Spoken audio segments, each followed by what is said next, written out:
Good morning, British and American culture class.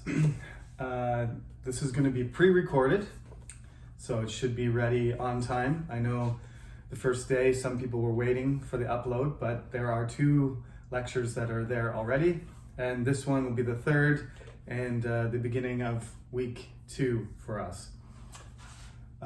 Last week I did an introduction, I did orientation, I did an introduction to the book, the textbook, and to concepts that might be useful when we're talking about culture in this class. This lecture is supposed to give you a sense of the ancient history of the people of Great Britain. Now, before I go into it any further, let's just be clear. There's more than one definition going on here. There's Britannia, which is the Roman province. There's the British Isles, which are 2 big islands, the ones I drew here, Ireland and the larger one that is composed of the United Kingdom, right? England and Scotland and Wales here, and Northern Ireland and Ireland over there. So when you talk about the British Isles, you're talking about the geography. You're talking about the physical place. When you're talking about Great Britain, the Kingdom of Great Britain, that's the United Kingdom, right?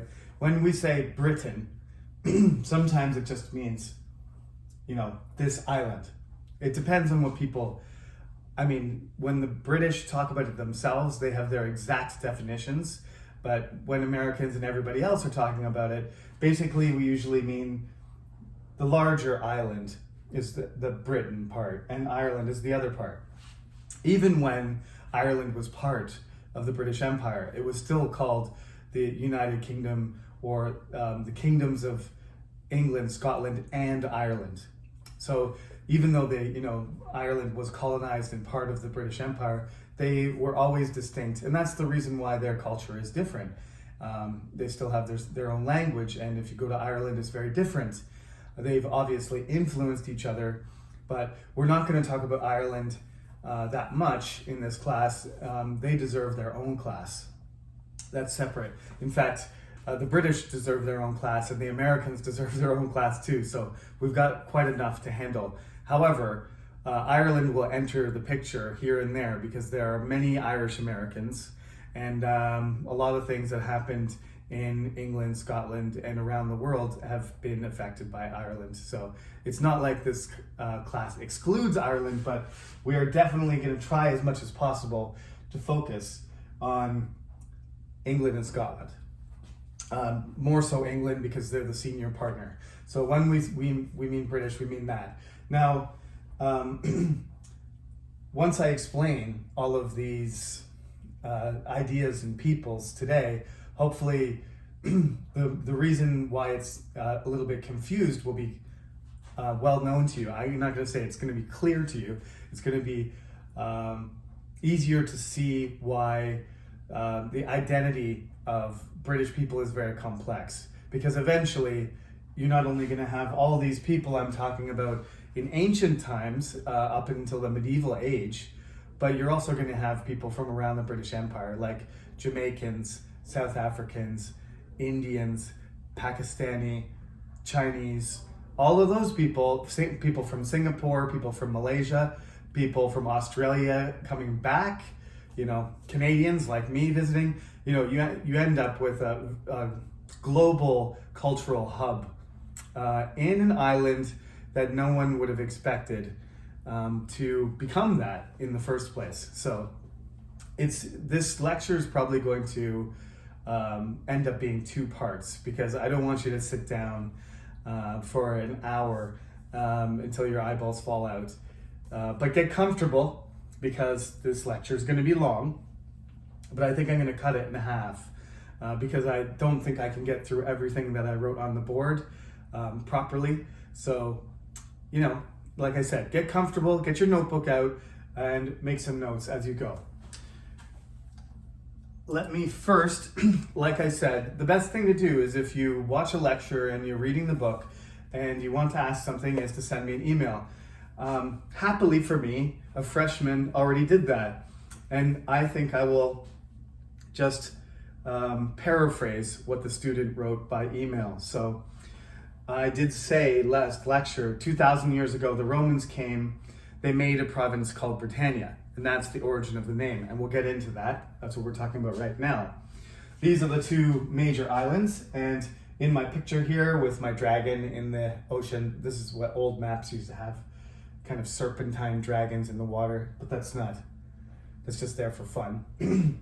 I said the Romans, they conquered up into northwestern Europe, and eventually they ended up taking over England. But I'm getting ahead of myself, so I'll explain that in a minute. But the main question was, there was a certain characteristics that were similar, like economic relationships, linguistics, common heritage, and so on. So I want to ask a question about it. Are these cultural characteristics similar in the connection between the tribes which attempted to invade the invaded country? Okay, so that's why I drew this map. Okay, so I'm gonna take my blue marker. I think I have a green marker somewhere. Basically, you have tribes in this area, over here, in this entire area here, okay? What is now France, Belgium, England, Scotland, and Ireland. This area here, and northern Spain too. I shouldn't forget them either. But these are Celtic people, okay? These people are Celtic, and these Celtic people have, it's not an empire. It's like the student said, it's a network of tribes. They have similarities in terms of what they believe, you know, the size of their towns, the way they fight, their weapons, their technology, their dress, their hairstyles, their appearance. All of these things, their languages are related. These are Celtic peoples, okay? Just like you might say somebody's a European person. But these people down here are not. These people are Italians, they're Romans, and they frequently have trouble. And it's actually pre-BC, pre-Christian era, pre-modern era. It's actually the Gauls and the Celts that are attacking the Romans first for hundreds of years. And the Romans have this kind of paranoia, this fear that the Celtic people are someday going to destroy their city and their state, because they did. They did hundreds of years even before 0 AD. Some Celtic people managed to attack Rome, and they burned it. They sacked Rome, and that was part of Roman history, was that there was always these tribes. So they fought against them. They usually come out of the mountains, out of Switzerland and the northern Italian Alps. They come down there in these huge tribes of tall, barbarian, blonde-haired, red-haired, blue-eyed, big warriors come down, and the Romans fight them, and they defeat them. But they're terrified of them in general. And that gives Julius Caesar the excuse to go the other way and destroy Gaul. Gaul is a big area, approximately the size of France, where the biggest, strongest Celtic people live. After they destroy Gaul, then they continue conquering. They never make it to Ireland, but they continue to conquer, and one of the reasons Julius Caesar goes over to England, to the place that they called Albion. The reason he went over there, one is because nobody had ever done it, so it made him look like an awesome adventurer, explorer, conqueror. And two, because they were trading with each other, they were related to each other, they were supporting each other, and he believes that as long as the Britons, the tribes of Celts that lived in the island, were helping northern Gaul, that it would not be easy to control this area. And he was probably right. So he went there and attacked them. So that's the backstory of what I said about the Celts. But let's roll back even further and then proceed through the timeline, okay? Now, before I go any further, this week we have lectures we're going to have a quiz fairly soon because the amount of material is going to just keep adding up. I haven't really decided whether I'd like to do the quizzes on Wednesday or Friday, but I think it's best if we do a quiz sooner rather than later. So I'm going to say next Friday that we will do a quiz, okay? So that's going to be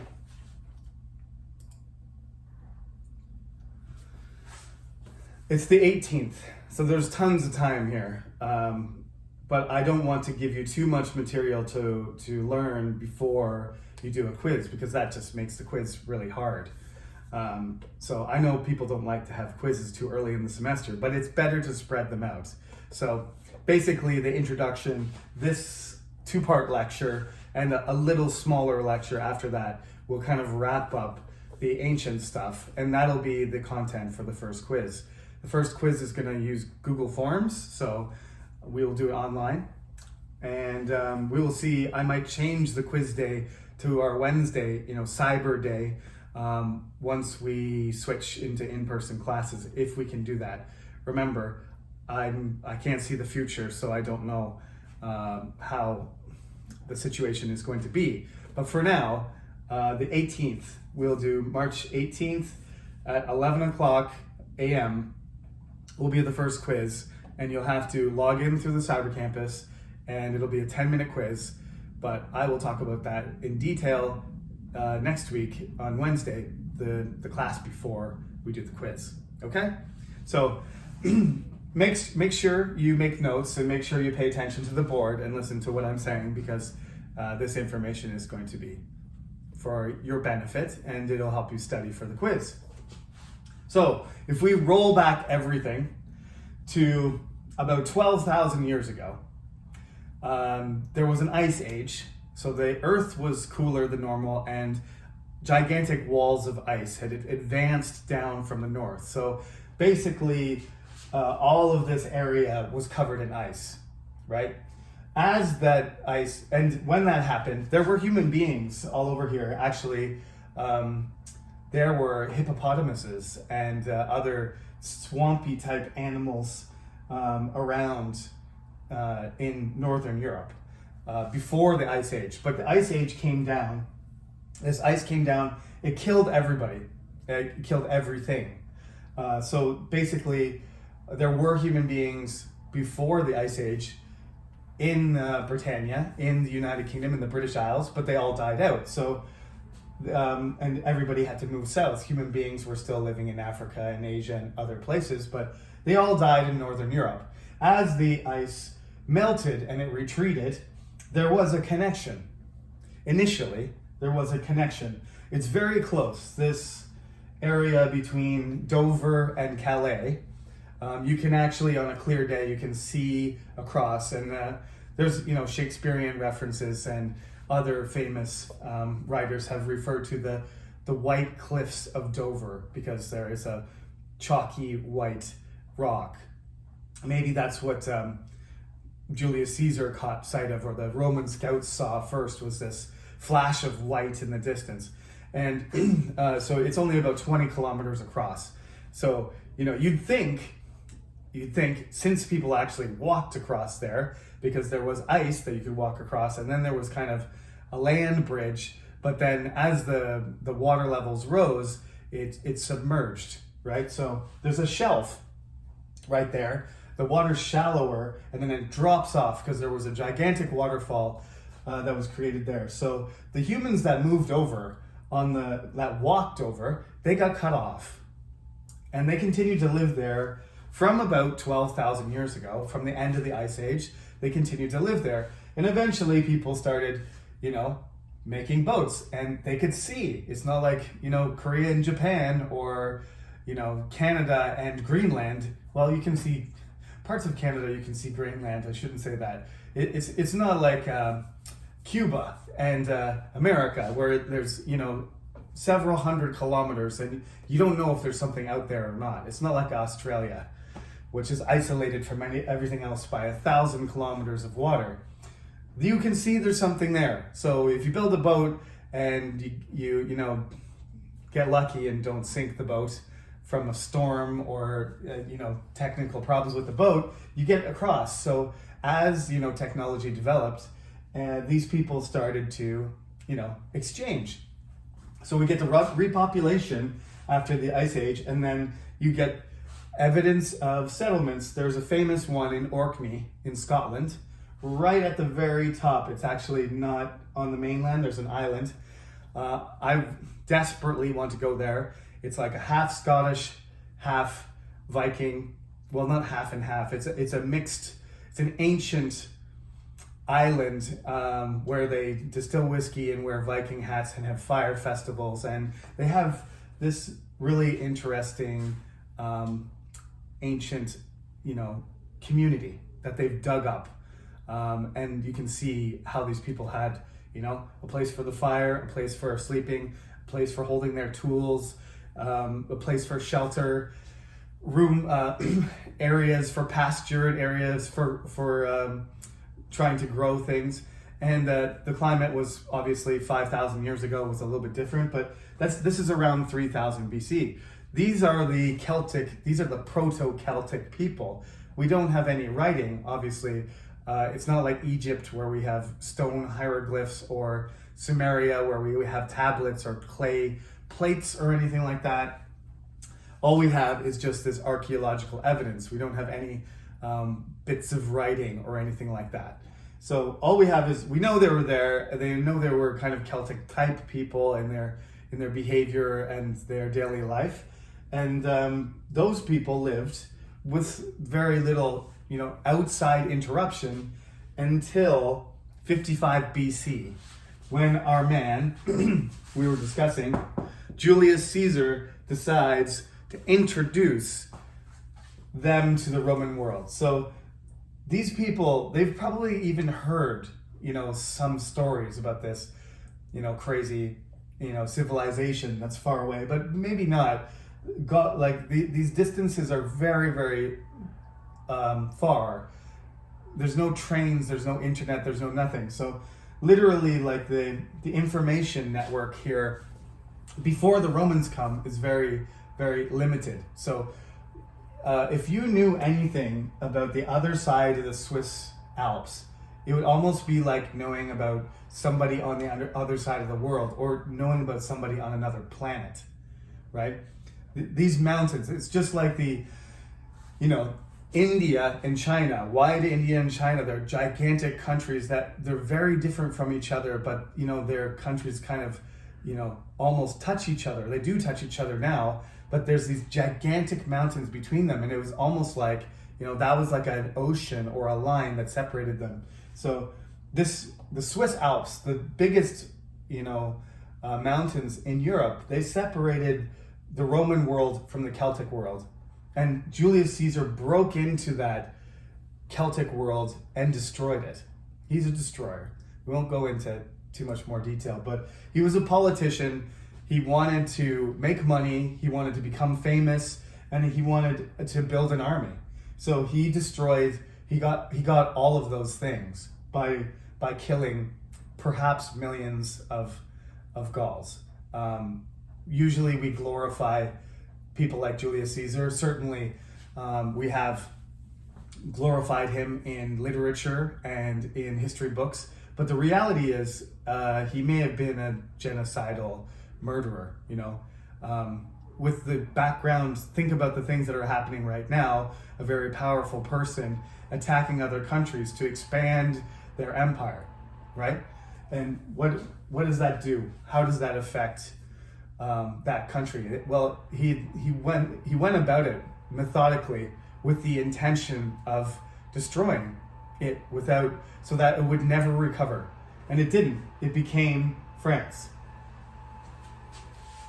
Okay, excuse me there. I just, there was a fumigator. There was a guy spraying disinfectant outside the door, and it was getting louder and louder, and I just had to wait until he went by. So I briefly paused the video, but I'll stick these two videos together so that I can, you know, keep them as one lecture. Anyway, This happens in real lecture. This happens in the real classroom. So let's just pretend that a truck drove by and I had to wait until it went away, or sometimes helicopters fly over top and you just have to wait for a second. He's still doing it.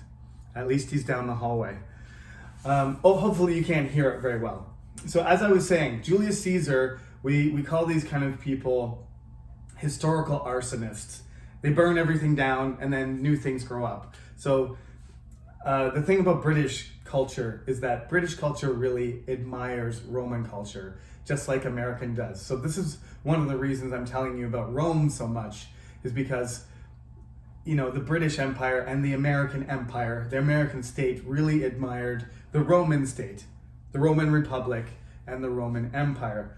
The reality is, though, it wasn't as pretty as and it's not as beneficial as the story that they told. It's a lot more brutal and realistically harsh and maybe unnecessary, well, let's say. But part of Julius Caesar is that he was extremely ambitious, so we can't really tell how much the Romans really wanted to take over this entire area, but he did, and that was enough, because eventually he became an authoritarian dictator, and what Julius Caesar said was what Rome did. That was one of the reasons that he was assassinated. So, enough about Julius Caesar, although he's one of my favorite historical figures. We'll save that for another class. But what ended up happening was, because of this contact, because of this mysterious island that had resources and was possibly supporting their new enemies, old enemies and new enemies, in France, the Romans decided, long after Julius Caesar was dead, so after 0 AD, they started about 100 years later. 100 years later. So, you know, the Celts got attacked and perhaps, you know, got a taste of what Roman power was like from Julius Caesar and his two expeditions in 55 and 54 BC. And then 90 years later, they come back. You imagine if there was, you know, by 90 years at that time, it would have been like your great grandfather said, oh, there was these people, they wore cloaks and they had metal armor and they were all in ranks together and they came on these ships and they built these walls and they attacked us and then they left.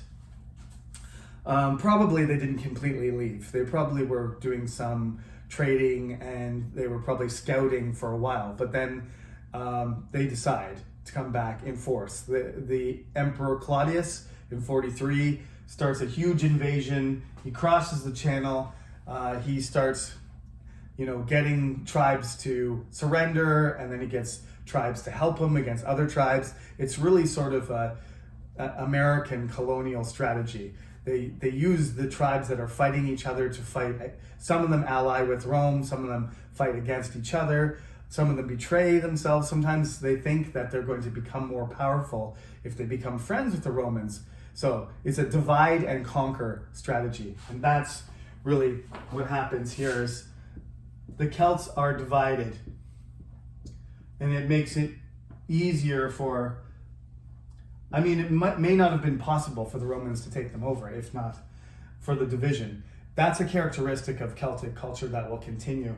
Irish people, one of their disadvantages too, is they're usually not one kingdom. There's several Irish tribes, there's several Irish kingdoms. They're already divided. When they fight against the English, or they fight against the Normans, or they fight against the Vikings, they're not unified, so they're easier to fight. When the Romans meet the Celts, you can imagine what they saw. The Celts had roads. They had, their own farming system. They had their own ships. They had carts, and they had all these, and they had livestock and all these kinds of things. They didn't have Roman roads. They had their own roads, but they weren't the same. They built things like mounds and earthworks. They didn't build like cities, streets and walls and buildings and aqueducts and baths. These are Roman things. Architecture was one of the main things. The way that they fought was totally different too. The Celtic people were very individualistic. where am I going to put this? Okay, this is the Roman strategy, divide and conquer. These Celtic people, they were individualistic, which is a trait that we consider to be really at the center of Western culture, right? That's not really a Roman thing to be individualistic. A Roman thing is to be extremely ambitious. But when it comes to, Roman citizens and Roman society, everybody has their place and everybody's supposed to be, but the Celtic people are more like an equal society. Their women have a stronger role, and they fight as individuals. They don't fight in disciplined lines with the same action and the same movement. And this is one-on-one, they're very strong fighters, but one, they don't have the technology, they don't have the sword, they don't have the Roman sword, the Roman armor, they don't have the organization, they don't have the leadership, and they don't have the numbers because they're not together, they're not unified. So they just attack and they fight, very well individually, but as a group, they just get destroyed. So, they have certain things that mark them as being very scary to the Romans too. Like they're tall and, they have some sort of long hair, flowing hair. They describe them, they got big beards, and sometimes they have tattoos and face paints and piercings, and sometimes they carry around a head, after they kill somebody, they carry around the head to show everybody how dangerous they are. They do these very barbaric things, like what the Romans consider barbaric. I would consider invading a country and killing everybody. That is also barbaric. But anyway, basically the Celts fit the definition of what the Greeks and the Romans see as barbarians, and that's why people don't know about that Celtic background as much, because modern British people see themselves as clean-cut gentlemen, organized, disciplined, law-abiding people, which is what the Romans saw of themselves. They looked at Celtic society, and it looked disorganized and crazy and individualistic and fractious and dysfunctional. But it really wasn't. It was well organized, and there was balance, and there was more equality between genders and people. In Rome, the richest Roman was swimming in money, and the poorest Roman was dying on the street right beside him. That disparity, that wealth disparity that we have now, we have a problem with it again. That is a Roman thing. The extreme rich, out of control rich, like Elon Musk, Egon He, Jeff Bezos, Mark Zuckerberg, so much money they don't even know how to do it. They don't even know what to do with it, so they go to outer space. That's the kind of thing that existed in Roman society. In Celtic society, there were kings, but the kings had a reasonable amount of wealth, like a rich guy that lives on your street, not like somebody who has 10 spaceships and 40 super yachts and their own castle with 300 bedrooms in it. That's not Celtic society. So there's some elements of Celtic society which we think are very valuable and that we preserved, and it's part of, it has become, it always was a part of British identity, but people have to be aware of it, because the Roman Western civilization dominant culture is always pushing down on top of it, because that's the way it has been, and that's the way it continues to be. But the Celtic culture still exists. It's a subculture. When the Romans invaded, it was a counterculture, but it continued to exist. That's why the people during the Roman era are called Romano-Britons, because some of the Celts started becoming Roman. They dressed like the Romans, they behaved like Romans, they used Roman currency, they took a bath, right? They organized themselves, they even studied Latin, changed their language. But I mean, genetically, they were still the same people. They just dressed differently and behaved differently. These are Romano-Britons, they're not Romans. So some of the Romans, of course, there were Romans that came from Italy and they stayed in Britain. But then there was a whole bunch of Celts that just kind of converted to Roman culture. So it started merging with itself. But after a while, the pressure on Rome became too much and it started to collapse, right? In 400 AD, approximately, the Romans withdrew their legions and just said, okay, good luck. We need these soldiers, other parts of the empire that are more important. So good luck with, Britannia. And the Britons that were left behind were exposed. So then there were more invasions and the next group of people started to invade. So what I want you to remember, the dates, as you can see, I'm not asking you to remember the exact dates. Just please remember the order, right? This is the order. Approximately 0 AD, not exactly, the Roman era started, and approximately 400 AD, it ended. Okay, so there was about 400 years of Roman occupation. That leaves a very strong imprint on your state. 400 years is a long time for a culture to be dominated, and then for it to go away. So when you go to London and you go to Bath and you go to Adoricum, which is now York, in the north of England, if you go to Manchester, there were pieces of Roman buildings everywhere. In the countryside, there are also Stonehenge is a Celtic, monument, a Celtic structure. There's Roman walls, and Londinium is the original name of London. London is the largest city in the United Kingdom, the largest British city. It was at one time, 100 years ago, the largest city in the world. It was founded by Romans. It was a Roman city. It still follows the same basic, the inner city, like inner London, central London, Westminster and London. Those areas are still following the blueprint of the original Roman city.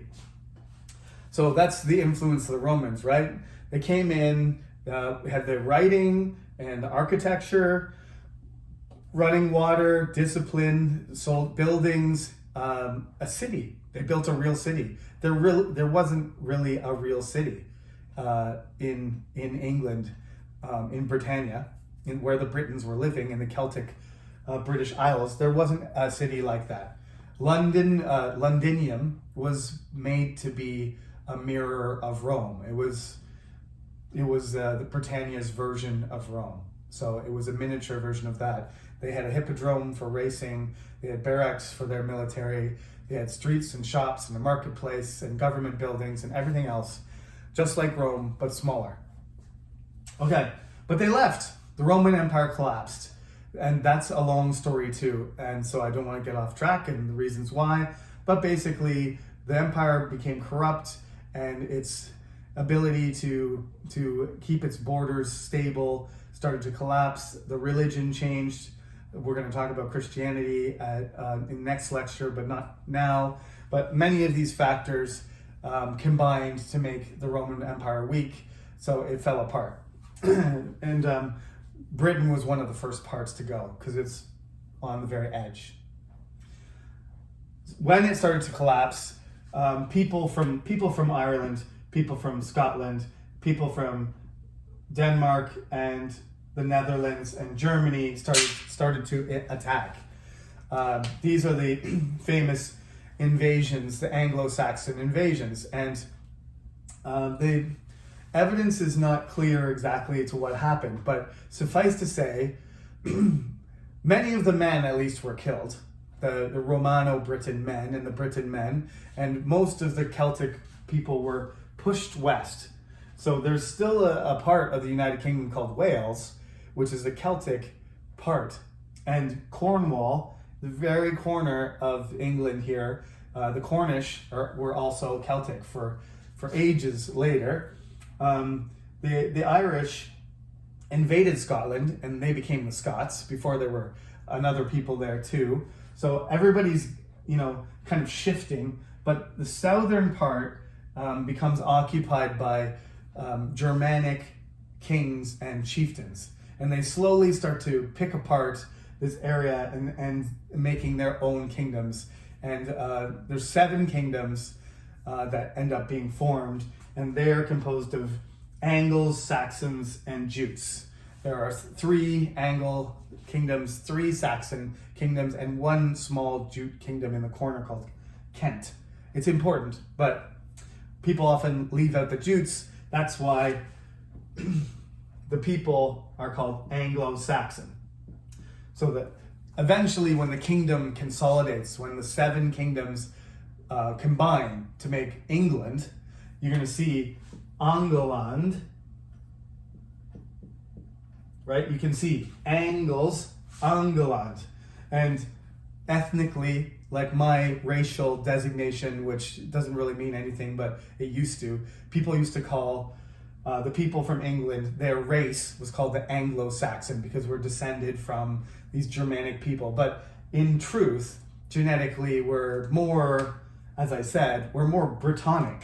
I'm more Brittonic and Irish. I'm more Celtic than German. But anyway, if you just looked at me and said, oh, Jeremy's family was born in Canada, but they are descended from people from the British Isles, they would say, oh, he's an Anglo-Saxon. But that's really not a very good way of describing it. But in history, that's what we did.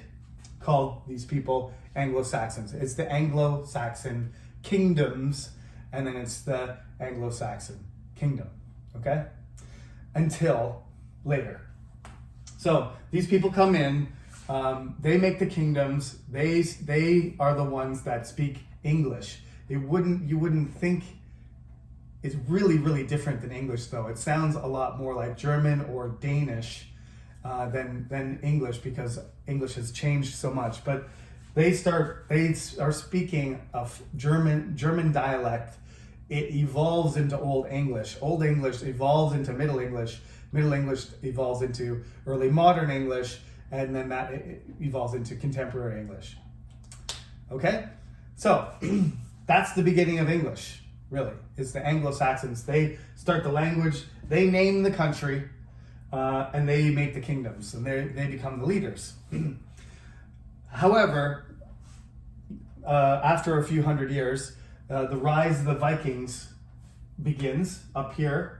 The Swedes and the Norwegians, the Norsemen, the Danes, the Swedes, and the Norwegians, they start to, for whatever reason, explore and expand.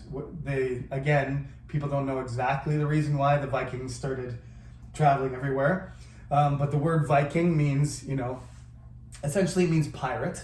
So they went on these adventures. It may have been because it was very difficult. They wanted, treasure, and they needed material, they needed wealth, they needed food, so they had to go beyond the frozen, north, where it was very hard to live. Maybe there was overpopulation, maybe there was war, so it was pushing some of the tribes out.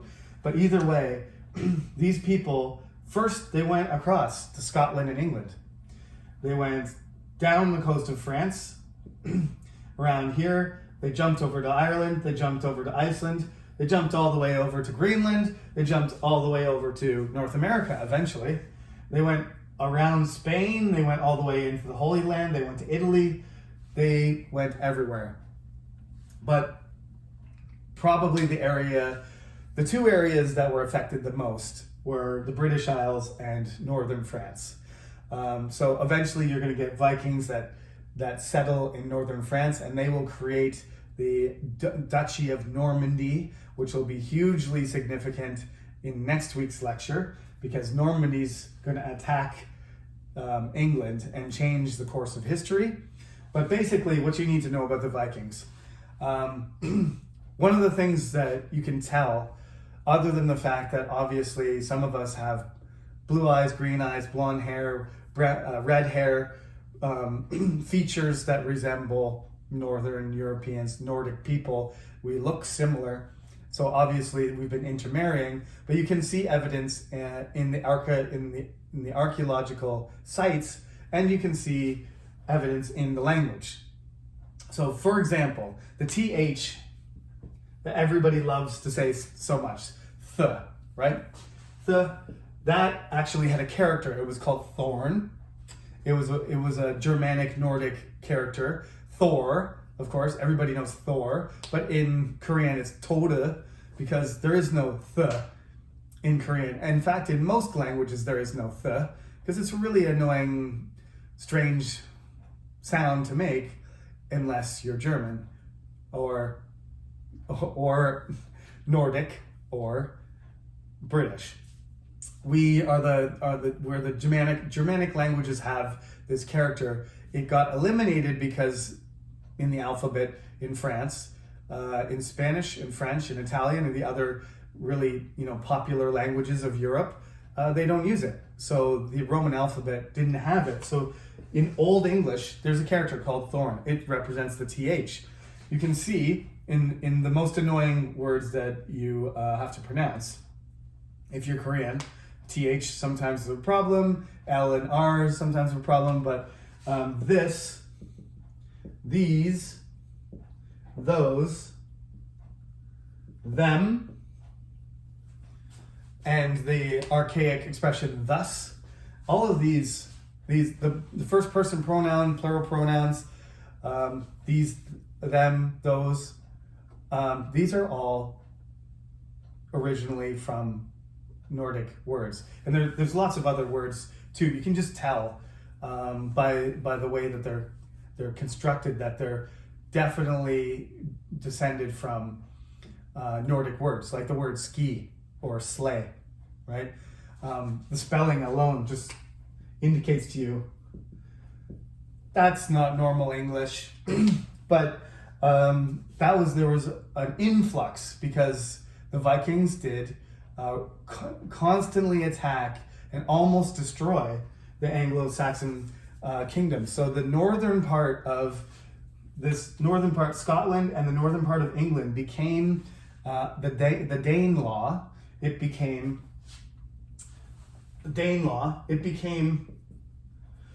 an area that was controlled by Vikings for hundreds of years. And so there were many Vikings that attacked, they traded, they lived, they established towns, they intermarried, and eventually one of them became the king of England. A Danish king became the king of England as well. So rather than go any further, since I'm not sure exactly how long this lecture is going to be once I stick the two of them together, I'll stop right there since I've explained all the people and made a big mess of my map. I've explained all the people. What I really want you to do is remember the order, right?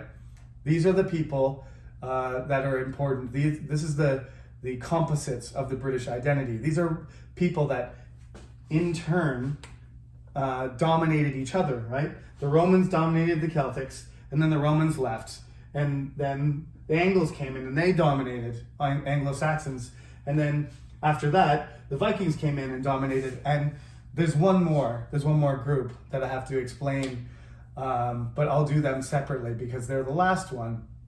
But this is the invasions. This is the unstable period of British history where,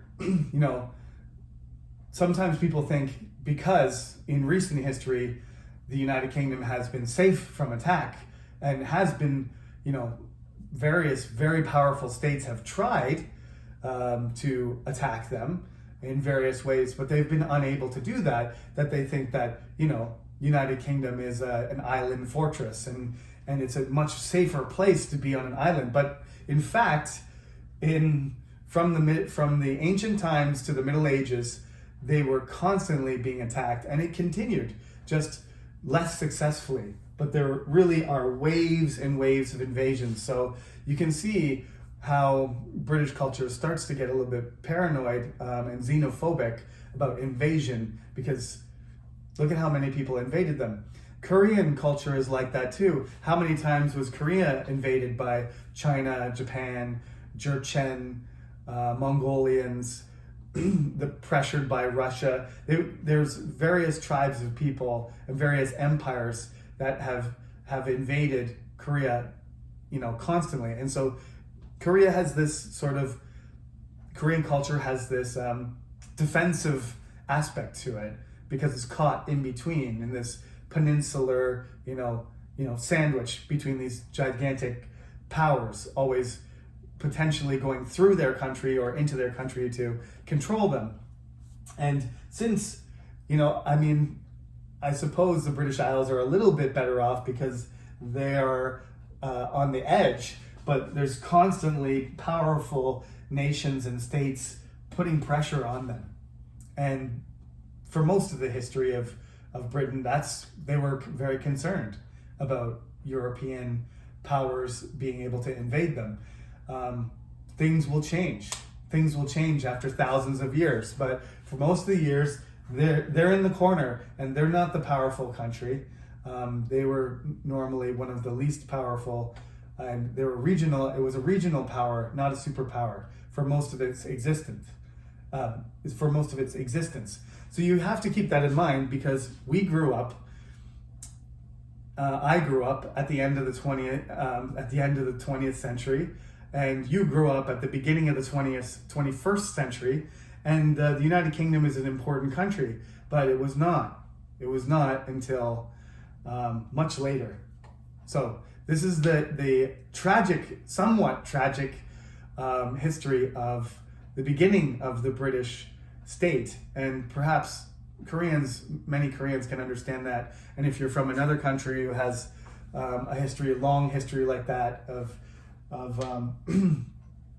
waves of immigration and invasion and resistance, then perhaps you can understand how this identity is forming. So despite all of these dominant cultures putting pressure on the Celtic core, it persists.